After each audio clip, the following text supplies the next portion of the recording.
Electrician pay in Ecuador is worth a closer look.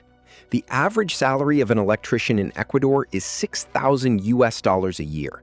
That is the average annual gross salary before tax, but after tax it drops to $5,400, which leaves you with a take-home pay of roughly $450 a month.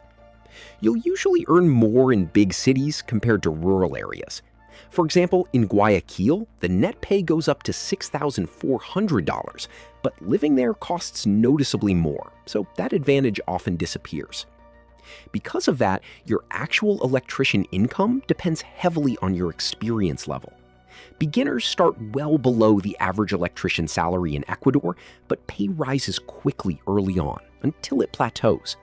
Having a university degree helps you break past that limit, even though the role itself doesn't require one locally. On top of that, an education can help you move into higher paying positions, like electrical engineer or maintenance supervisor. Finally, small local firms pay a fraction of what large national companies offer, while international employers pay the highest electrician wages.